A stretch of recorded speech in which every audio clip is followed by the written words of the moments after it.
So as we kind of go around, as you started watching some of these diaries, who are some of your favorite people that you're watching right now? I'll start with you, Pikmin. Okay, so I love to see Gary's diaries because, as everybody's saying, we had no idea what was going on. Was he drunk? Was he ill? Didn't he understand the game? That was a lot of confusion. And I'm also really glad to see Justin's videos because it's just a part of history that I didn't get to experience. It's just not there for me. So it's nice to see that. And also, somehow Christy and me were next to each other, but we didn't really talk or interact with each other. So it's nice to see the diaries and see what are the reasons and stuff like that, because it was odd, but both never felt we should contact or do something about it.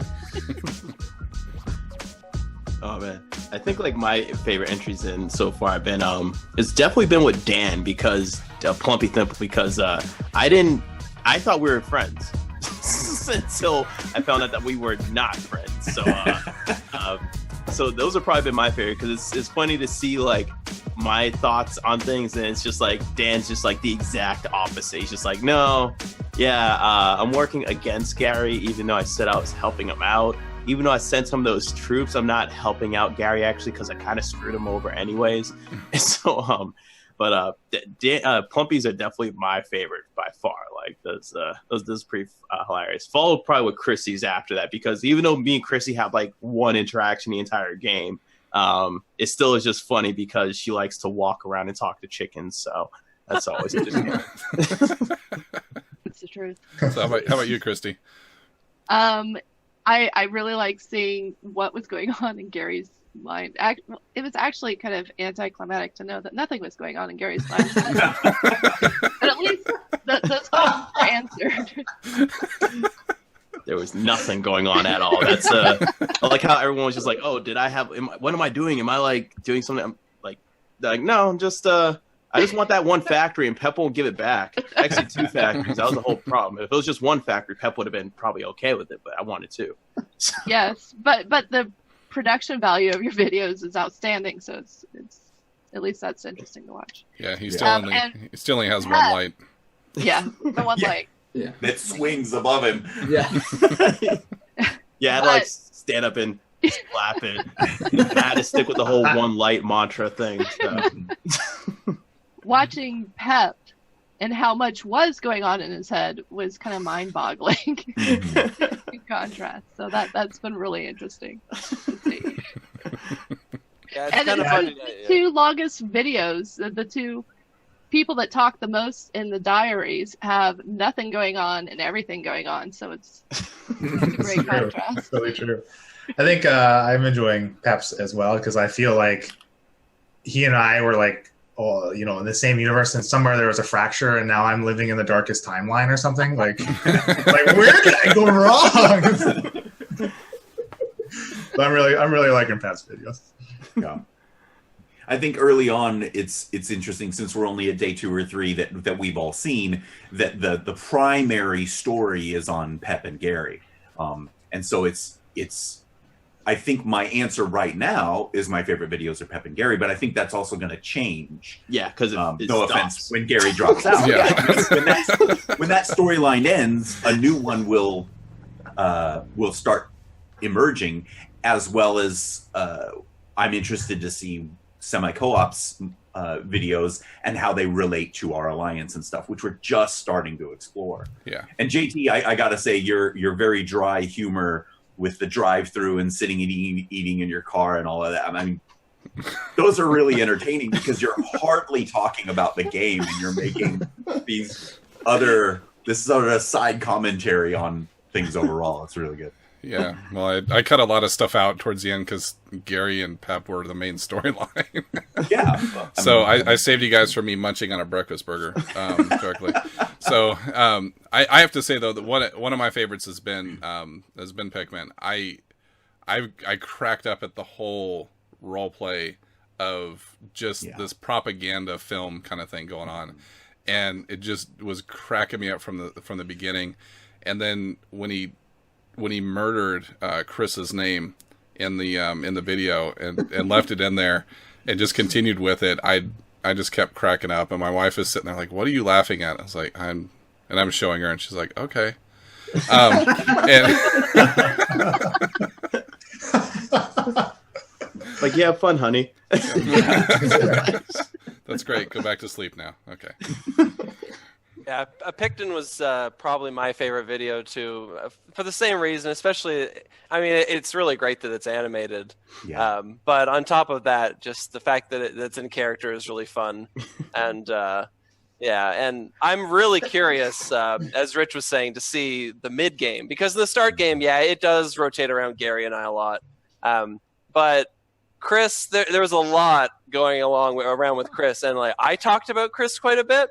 And so I'm really curious to see just how much everyone else was talking. Because for me, it was kind of like, oh, there's some things going on, but, you know, I'm his ally, so I'm going to stay out of it, and I'll talk through it a bit, but I won't actually do anything.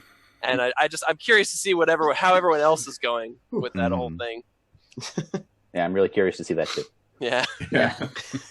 It's funny, as I've looked through and I'm trying to plan out the rest of the days with these videos, there's certain gaps, like there's certain lulls in the game where nothing's going on and people are not either submitting something or they're sitting there going, nothing happened today, you know, kind of thing. And you just have these lulls in this game of Subterfuge that just, it's like this hurry up and wait, right? It's, okay, I'm going to do all these calculations and I'm going to roll it out. And then you sit there and look at your phone every 20 minutes like it's going to make a difference, right? And you're like, did anything change? Later. Nope, I still got 10 hours before it reaches the factory. So in Leland's situation, it's 10 days. So let's talk about that last piece. We'll get into some final pieces here. I know we're running kind of long on time at this point, but so let's talk about Pep and Chris here. So let's talk about the interaction. So Pep, I'll let you start off here and talk about your interactions with Chris in that epic battle. Sure, yeah, and funny enough, I've only sent you the first half of my my stuff to edit, so you haven't actually seen the last bit that mostly pertains to Chris either. And so so early on, after I wiped out Gary, there was the specialist left, and of course I had the hypnotist, so I came in and I took them, and I made a deal with Chris that I would bring the hypnotist back, that I was taking him south to use it, to take Justin's, and then I would bring him back up. The thing with Justin took a lot longer than planned and was very stressful, and I was kind of hoping Justin would be here so I could kind of just half apologize to Justin too, because there was one night that Justin and I had a kind of harsh conversation back and forth. It wasn't very long. But it was basically, like I said, he had said, you know, come and get them. I won't do anything to I won't just throw them to the other people. But I'll do whatever I can to defend them. And then it came to a point where he basically said, okay, I'm going to go throw them to the other people now because I don't want you to have the specialists. And I was like, that's not nice. That's because I got it. I understood. He didn't want me to take them. But it's like, you do realize that I've spent probably the last 24 hours straight waking up like every 2 hours and checking my phone constantly to do this puzzle that you set aside for me. And then you decide, no, I'm just going to throw it to the other people anyway. And and so we had a bit of a harsh conversation, but it wasn't too bad. But I did want to apologize to him kind of publicly for that. He seemed like he was fine with it either way. I think he didn't realize quite what he was doing. Like he was sending them down to essentially be lost because he wanted 10 more hours of being in the game at the expense of throwing the specialists where I could never possibly get them. I think he just didn't realize that's what was happening. And so yeah, it ended up being. But anyway, enough of that. We'll go to Blue Cube. So as I said, that took a lot longer and was more stressful than expected, and I ended up getting a second hypnotist that I agreed to give to Steel, and I don't believe I did. I said it's a theme. No, I had like good plans. I really wanted that so I could have two kings going. Yes. By the end of the game, and I got one. But You got the one, yeah. And again, I also plan on giving that specialist to you. And I did give you one, I think. I think I sent you like an assassin or something. yeah, maybe. I think I did get something. Yeah. Some garbage bottom of the ranks specialist that nobody wanted. Yeah, but with It was the Blue Cube, janitor. the janitor, Yeah. the best. And he didn't even come with a broom. Funny enough, the hypnotist kind of is the janitor. He cleans up the old specialist. Oh. So I wouldn't even give you the janitor. But yeah, so I did intend to go back up and bring them up. But what happened was you asked kind of what the turning point was in the game earlier, and that was my turning point. And it's evident because you haven't seen it yet, but in the video I actually go into a monologue as soon as I know that I've got those specialists. I go into the monologue about how, I finally got everything I needed. And I got a little power mad at that point. I think that was when I sent the one attack up to Christy, and I had actually planned 4 separate attacks against Pikmin simultaneously. And the way things revolved, I canceled them all like 5 minutes before they were about to launch. Like I had them all planned like 12 hours into advance. And then I canceled them all and decided it wasn't time to bring chaos yet. I needed a little more time. But that being said, that right around that moment when I was starting to bring that hypnotist, to bring it back up to you, Chris, that's when I started getting these messages. Because with you, all you had said was, hey, can you give me this hypnotist? You were actually really nice. And I was going to give the hypnotist back. Oh no, I totally believe you. You were really nice. Our borders were relatively weak, and you never took advantage of that. I actually tested you sometimes. I specifically left certain areas weak so that you could come in and take it easily, just to see if you would, because I knew I could take it back, and that way I would have some sort of a moral high ground or something. But you. Don't take the candy. Don't take the candy. But you were honestly really nice to me, and I really appreciate that. But I started getting these messages, as Rich brought up, these groups of messages. I got one at first, and then I got sent into another one, and I think they had one without me beforehand too. And yeah, it was so. Chris keeps sending me these messages like "fund me or die."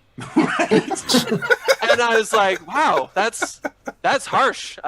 He's not like he hasn't sent me anything like that. And yeah, it's like fund me or die. It's like move your troops away from here or I'll wipe you off the face of the map. Like it sounded like you were just being a complete gangster and just forcing everyone out.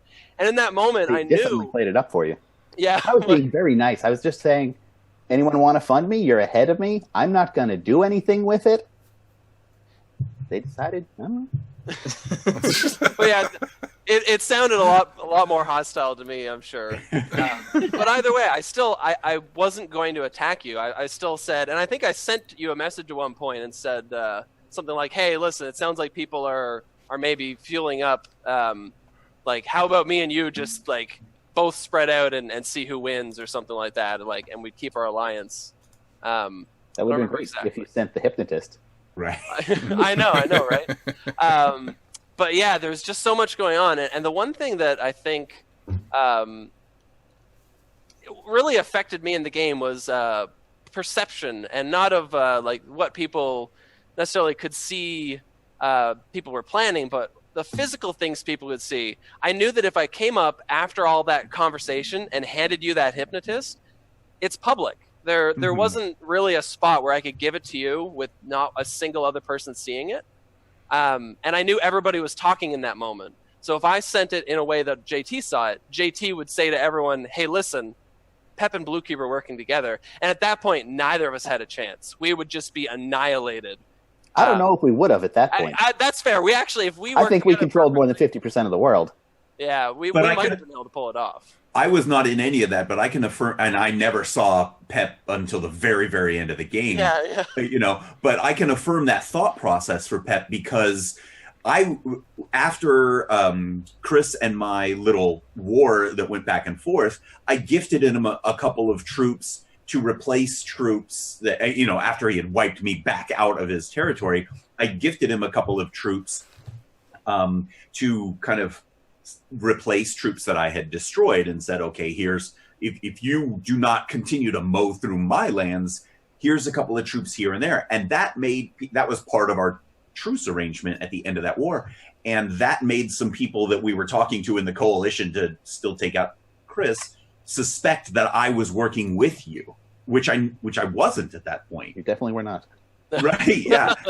Earlier, we had the truce, and then when it broke, and then there was the coalition, and then I gifted a few things, and people were like, well, Rich is saying that we should all attack Chris, but he's giving him stuff, and I'm trying to explain. No, that's reparations for what just happened. So I could totally understand what Pep is saying about, that some of that stuff is public, and you have to either do it right or be able to explain it away. Yeah, but even explaining it, man, like actions speaks way louder than words in this game, and it's just paranoia. Nobody trusts anybody at that point. It doesn't matter how long you preach about why you did something. If it looks some way to somebody, they're going to get convinced of that. Well, his other option was getting wiped out by me. Yeah. Right. Yeah. So he made the smart choice, obviously. Well, and he kept saying, I want more. You have to give me this place and this place. And I was like, well, I really need that place. Let me have a day to consider what I can offer you. And then I never followed through on that. Like, I just kept putting him off and saying, let me sleep on it. Let me sleep on it. And that way I was able to hold some territory a little bit longer. And by then he got distracted elsewhere and there was too much going on. Well, that was the thing. That was the point where everyone started to turn on me. Mm-hmm. So, Rich, my border with you was probably the most active the entire game. And I trusted you the least. That's crazy. But Pep was the biggest betrayal, not giving me the hypnotist. Because I held off so long on plans to get the specialist I was going to get with that hypnotist. And then I ended up having to defend the space with the specialists so Pep couldn't steal them, which was a waste. I should have given up on that a long time earlier.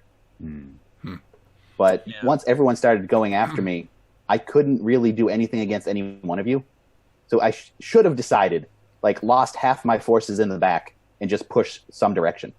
But I kept trying to hold it together and try to stop people from winning. Because at that point, I think Steele was racing ahead. So I was trying to convince people, Steele's going to win. You should stop him. Don't stop me. And you're like, no, you have a lot of buildings. We're going to kill you.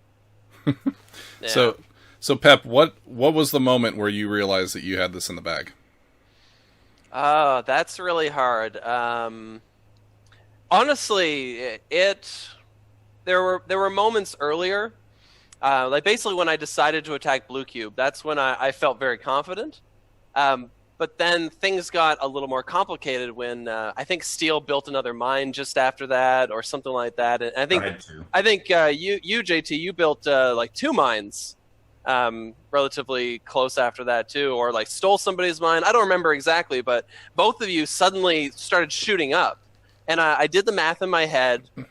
And I thought, okay, the only way I can win this now is if they bounce each other's minds. If they're working together, one of them is going to win, and I probably can't do anything about it. I needed you two to fight and bounce off each other's minds. And so I think I remember trying to sow a little bit of discord between the two of you at some point. But that's when I decided, okay, I'm just going to go for everything. I attacked everybody. I attacked Pikmin. I think I attacked Christy in a couple spots. The only person I didn't attack, of course, is Rich, because it took until I think the last 5 hours of the 14-day game before I even saw you. Right. Yeah, and I said that. I was like, I haven't seen you all game, and you're like, you're going to get your wish that I'm going to take one spot at the very end. And I was like, hi, Pep. Yeah, and it was funny too because of the specialist capturing hypnotist. I started keeping notes every time I saw someone specialist. I'd even scrub back and check, and I had all these notes, and I had almost everyone. I think there was 3 or 4 different question marks where I was like, I know you have a specialist, I don't know what it is. And then Rich's was just an empty page with a whole bunch of question marks because I hadn't seen anything the entire time, which was weird. That was great. But and I think this is where something JT wanted to talk about. Specialist won me the game, and once I had the hypnotist going, I knew that was what was going to win me the game. I had so many different things that boosted speed and did different things. I mean, the only downside is you can only send 3 specialists in one attack. Right. But at that point, I had, even though I owned a third of the board at the end, I finished with, I think, a specialist, at least one specialist on every one of my locations. What? I had 24 specialists. About a third of them were upgraded as well. It was ridiculous. because the most you were able to get in the game was, I think, 17 total, including upgrades, which means most people had somewhere between like 13 and 14. Yeah, and I had like 24. Oh my god! And that was big. And it's funny, we did the practice game ahead of time, and I saw the hypnotist in one of my possible buys, and I looked at it and I thought, that doesn't look very good. I'm mostly a peaceful player too, so it didn't look very good. I thought, well, I'd have to attack somebody and take things. I don't really plan on doing that. But then with Gary, I ended up getting a second general right away. So right from the start, every combat I was in with a specialist, the other person automatically lost 10. Right. And that was huge. So, yeah, the specialists, just getting the specialists, especially I think I got the Minister of Energy right before I attacked Chris, and I think that was probably the exact turning point where I at first thought I was going to win the game. It got messier later on with Steel. That's the thing. Even then, Steel was set to win until I attacked him. Yeah, and it's really good. I feel kind of bad about that because I kind of chose to let Pep win. And Pep betrayed me worse than Steel did. But JT had annoyed me so much that I just wanted to take them out. And I wanted to get into 7th place. I was really hoping to hit 7th place. So here's the question for the whole gang here. What do you think of Subterfuge, and would you play it again? Oh, I'd play that again. Absolutely. I'd play that in a heartbeat. Like, Derek wants to get to day 5. Yeah, I think I need to play another practice round just by myself. But no, I would play it I wouldn't play it in a heartbeat, as in like, hey guys, let's get off this call right now and start another game. But I'm in. But I would definitely play it again. That was a lot of fun. Yeah, I'd definitely play it again. I love Subterfuge, but you really need a long break in between because it starts off with all these grand ideas, and then it goes so slow that you kind of like forget about it and fall in like, this is just boring. And then it ramps up so much at the end, and everything is really mean. And then you're so exhausted, and you just have to take a couple months off. Yeah. I would absolutely play again. I almost jumped right back into a game with like total strangers online, but I was like, okay, gotta do diaries, got other stuff, got other priorities, gotta sleep.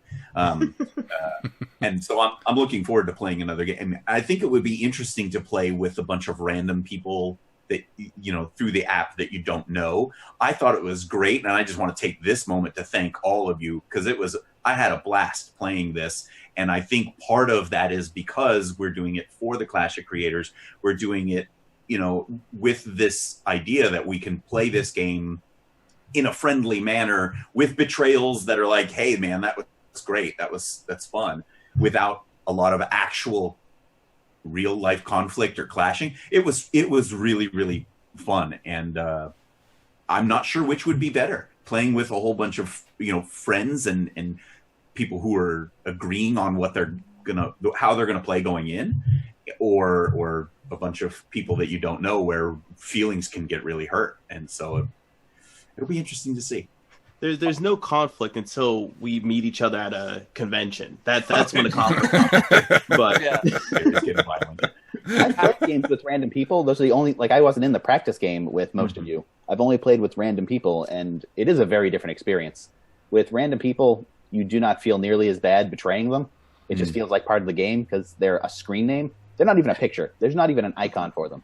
So it's very, very much separated. But because we all talked in the Discord beforehand, and I know you guys from online, so it's very different betraying someone you kind of know than a total stranger. That's definitely one of the things our practice game helped me with, understanding how we were approaching the game and playing in character and all of that kind of stuff. That was as important for me as how to play the game, as what's a generator, what's a factory, all of that was great. Yeah, the practice game I experienced is way more intense, so it's good that we did the practice game first, because this one allowed a little more sleep and you knew what was coming, sort of. And I'm 9 hours ahead of you guys, so by the time I go to bed, you guys are starting to form alliances, and I'm like, sorry, I'll see you in 9 hours. You're not supposed to sleep while you play Subterfuge. Yeah, I know. Yeah. You gotta do shifts. I think it's the reverse when they say the game only takes, you only have to check in 15 minutes a day. I think what they mean is you will only sleep 15 minutes. Yeah, whoever said, because I felt bad like the first time when we did the practice game, because I was like, oh, it's supposed to be just a week and it's supposed to be 15 minutes a day. Yeah, I was sold a bill of goods on that one. They're lying. It's like having a baby again. Chris is the only one who could say that. I believe you. I think it took me a good week to where I wouldn't sit up like early in the morning and check my phone first thing. Like it took me a week to like wake up and not feel like this intense anxiety that something was happening that was amiss. Yes. Like I had to go around the house and check my windows and doors and stuff to make sure you guys weren't breaking in. And it was wild. And I remember going, okay, this is going to be awesome. And I saw this from certain people. Like I think Steele, Leland, like you towards the end, I think you're the one that started really kind of cracking up. You're like, yeah, I'm in the lead, but this thing doesn't end in like 3 days. I'm done. Like I don't care. Like, and I remember going, yeah, I felt like that too. Like, oh, this has got to end. Somebody please, maybe I need to start acting like Gary. Maybe Gary was the smart guy in all this, and start going after everybody, and maybe I can get out of this thing sooner. The worst part, I was defending, kind of. That was the thing about it. I was like, I just wanted my one. If you have to say kind of, Or defending. you have to defend your defense. Air quotes around defending. No. Well, technically, it was Pep's place, technically, but it was right next to my spot. So it's like. No, I agree. I agree with Gary 100%. I think we were both defending. Right. Like, no, seriously, because I felt aggressive sometimes, and other times you felt aggressive. Like, I felt guilty sometimes, and other times I'm like, I hope he feels guilty. So, I think it's fair all around. It was just a lot of back and forth. So, yeah. The funny thing about the whole sleep thing was that, like, after I missed out on the whole initial communication thing because I was just like, I don't need to do that. And then I also then fell asleep. So after missing that, then that's when I did the whole, like, I was up all the time at that point. Like, if anyone ever noticed, like, me sending out things, like, in the middle of the day, and then, like, it was just, like, maybe, like, every hour I probably had something going in. I know within the first, like, 2 days or 3 days, I had at least, I sent JT, like, at least 6 diary entry, like, little segments for each day. But I actually had to cut out some because I was doing commands all the time. So I quickly went into that whole up at all hours, sending things off to people and stuff like that. It was pretty funny. It's pretty funny to see the difference, how people are like, oh yeah, for the first like few days, I was just chilling. And I'm like, what's going on here? Like, yeah, Gary, it felt like the episode from Battlestar Galactica called 33 Minutes, or like the silence kept jumping in. Yeah. Well, there was a point for me that I tried to turn off the app notifications, and the app would not let me do it. Really? Like, no, off, boop, boop, boop, boop, or ping, ping, ping, whatever the hell the sound is. Mm-hmm. But I would definitely play this with. I play this with you guys again, or with other people that I know. I've played a couple games with randos, and I think it takes a lot of the emotion out of the game, which I think is the game's strong suit. Yeah, so I play again despite really hating the specialist hire format. Like, I hate that.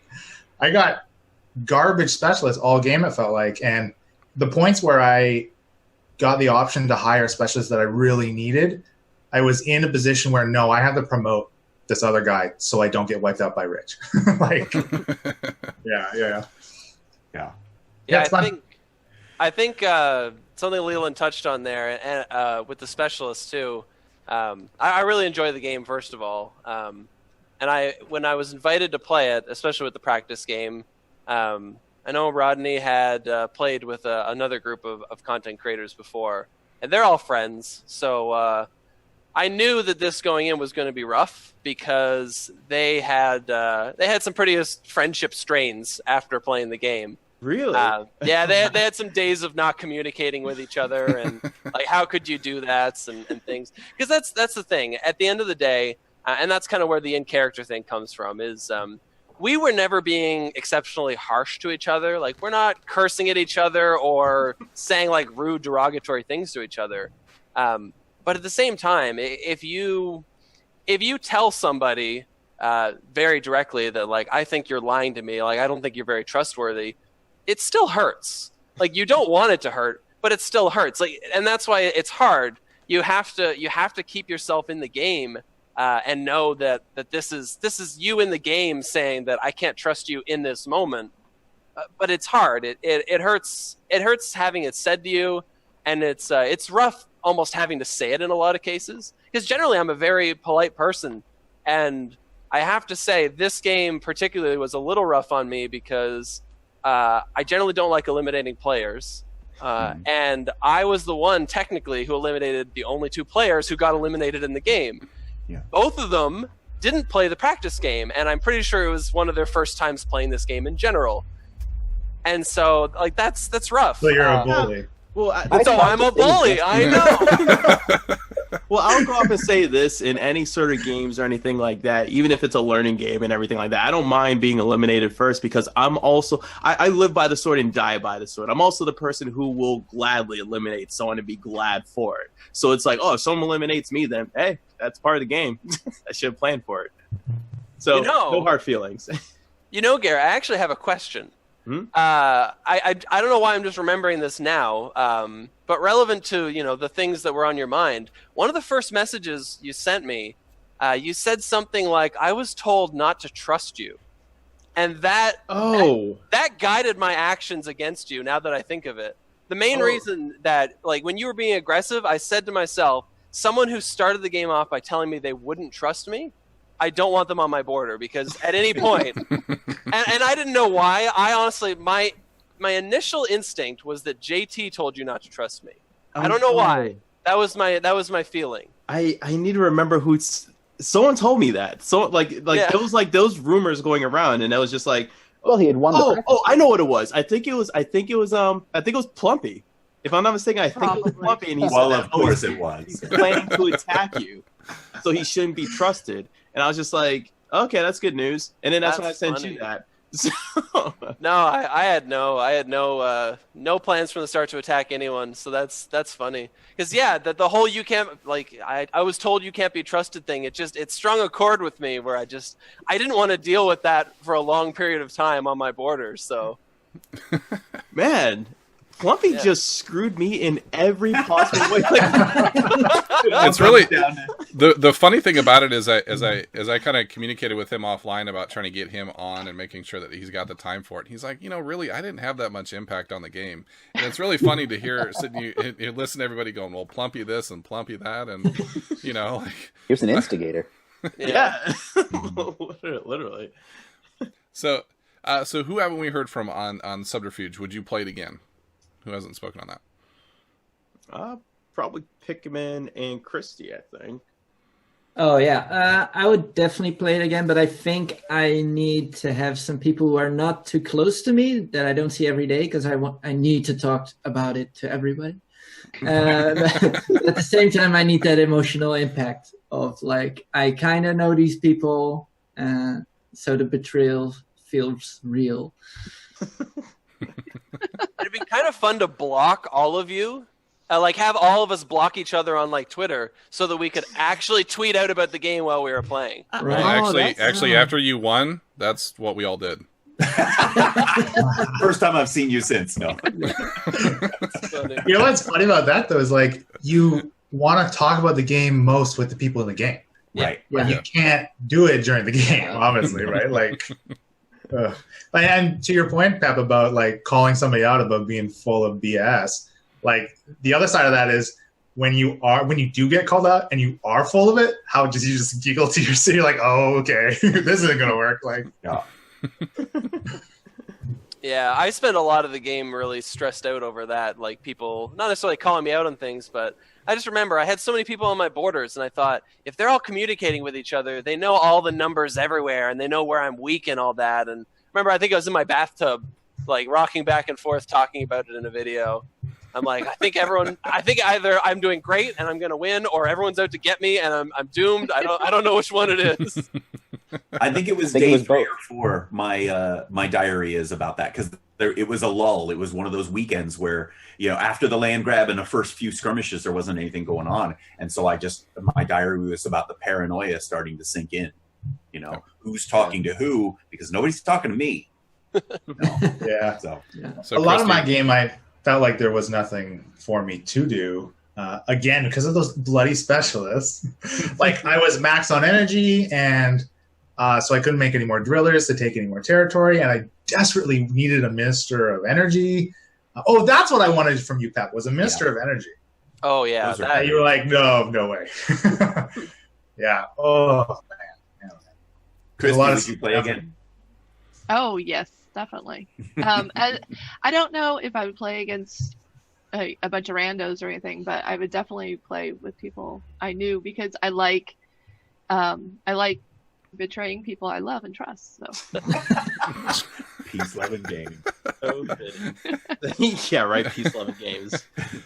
Well, I'll say this from my perspective: this was a complete blast, and I enjoyed, playing Subterfuge. I know one of the things I enjoy about games, especially with a game like Subterfuge, is the stories, right? And this one tells stories like no tomorrow. And I remember in the practice game, something that came up where there was this epic communication thing that went on where there was just like my phone kept buzzing. And the funny thing about it, and I'll just tell this story real quick, is that I was actually going into church and my phone kept buzzing. And I sat down and my phone kept buzzing and kept buzzing. And the message was on focus. And so I had to go and turn my phone off because it kept buzzing. And I'm like, what's going on? What is going on in here? And I had to go set that aside. And I come back and there's well over 150 messages in chat. The things had kind of blown up and people are trying to, figure out what's going on. And, that's a story I tell about this game, right? And that's one of the things I've enjoyed about this is this interaction and the diaries and everything that you guys all put together. The thought, the energy that got put into that has just been a blast, to look at it and to watch. And so, from my perspective, I would love to play this game again with you guys when I finally get over it. And when I feel like I've got enough stamina to say, okay, can I spend 2 weeks out of my life, attacking this game.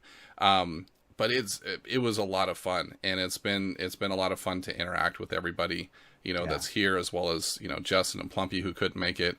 And to see the energy and thought that you guys put into the diaries has been an absolute blast to watch. Yeah, the diaries are great. And that's another thing you don't get with a random game. No one's doing diaries. Right. You just disappear afterwards and no one cares. Or maybe they care. I don't know. I didn't talk to them. Yeah. Maybe we could set up some sort of reunion game. It's been 2 months since we played, maybe, and then once the diaries are all out, we can like map out a month or two in advance and go, okay, on this date we're going to plan to get together and see what works for everybody, and it would be fun to do again. 10-year reunion. There you go. It's like 2 years. It's like baby amnesia. You forget what it's like to have a newborn and having to be up all night. And you're like, that bad. Chrissy's having flashbacks.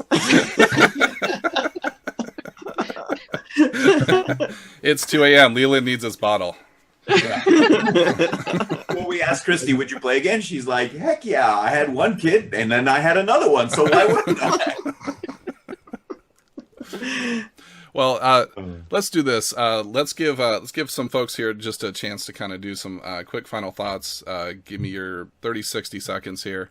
And then what I'll do is I'm going to cut this part out here, but then give kind of Pep, that final opportunity to be able to, give his victory speech. Yeah. There you go. So I might even give me a second to actually make him the actual prominent screen so everybody can see him in all his glory. Now I do want to point out that as you look, he has consumed all 5 of the Infinity Stones at this point. Yes. Through this entire thing. So it's quite amazing to actually notice, if you haven't been paying attention, that all the glasses are gone now. Yeah. Oh yes. So who wants to kick us off? Some final thoughts here. Let me do it first because I might actually need to run. Yeah, So I'm kind of running over on I time. work in like 30 minutes, 20 minutes. Okay. And I stink. Anyways, so we're just basically reflecting final thoughts on the game. All right. Mhm. All right. So no, Subterfuge was a amazing time. It was hilarious that I was knocked out first, but it was very fitting to what I wasn't exactly planning on it, but it was very fitting for I guess you could say the character that I was trying to be, which was, I guess, the wild card. So but yeah, definitely I loved the entire experience. It was hilarious. Pep, it was hilarious going against you first, and while it didn't end in the most glorious fashion, I still, I guess you could say, went out with a bang. So that was a great time, guys. Definitely do it again. Yeah, I had a fantastic time. I love the experience. I want to repeat it.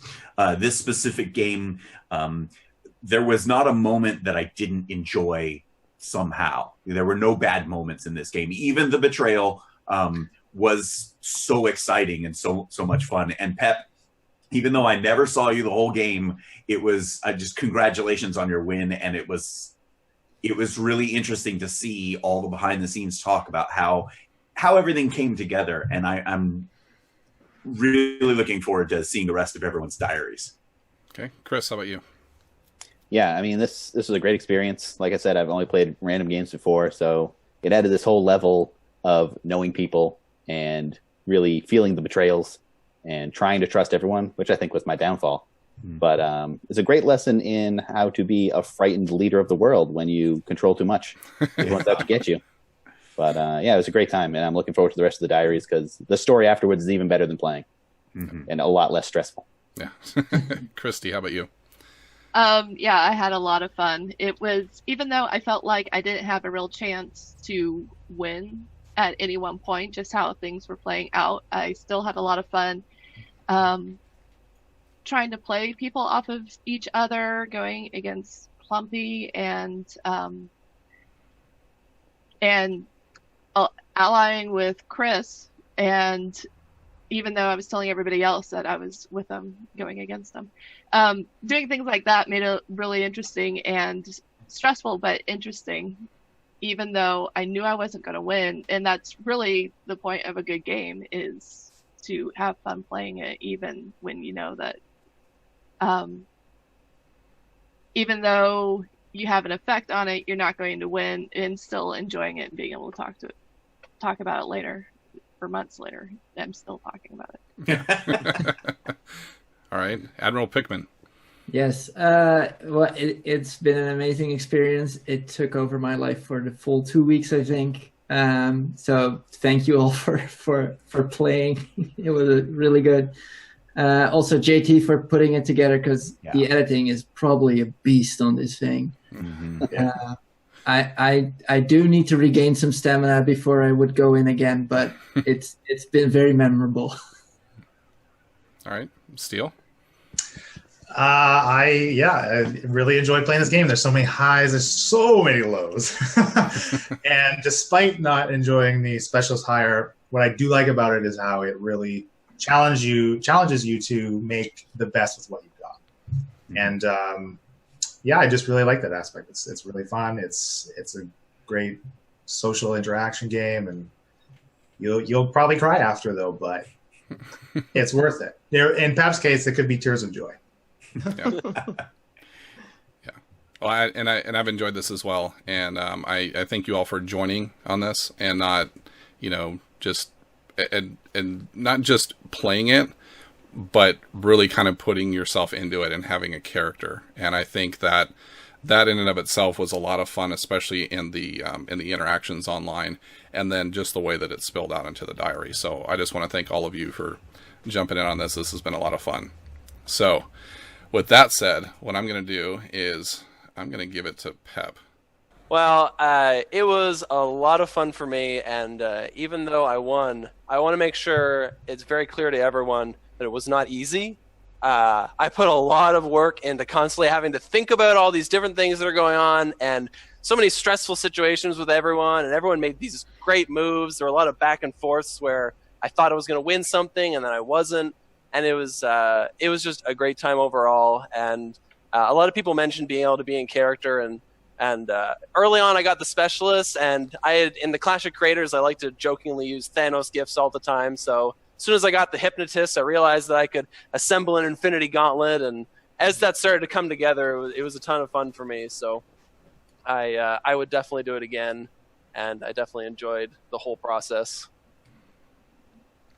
Well, congratulations, Pep, on your win, and we all are going to start refollowing you on Twitter now. I think it's been long. That's fair. That's fair. If you even exist anymore. Right. All right, gang. Well, thank you all so much for joining me. I know this took a lot of work to get everybody online and give us an opportunity to be able to all get together at once. So I appreciate everybody trying to work around their schedule. I know we also have taken a lot of time out of your day on a Saturday or Sunday, I think, for you, Pikmin. And I appreciate your time. So this has been a lot of fun. Looking forward to seeing how the rest of the diaries come out for you all. And I know that we have a few more to go before we get to the end, and then we'll post this one soon. So cool. All right, well, thank again you, for everybody. editing all that. Yeah, right. Thanks. Yep. Thanks, guys. Have a All good day at work, Gary. Thanks, everybody. Yeah. Take care. Yeah, I'll be sure to have a lot of fun. Yeah. Y'all have a good one. All right. Take care. You too.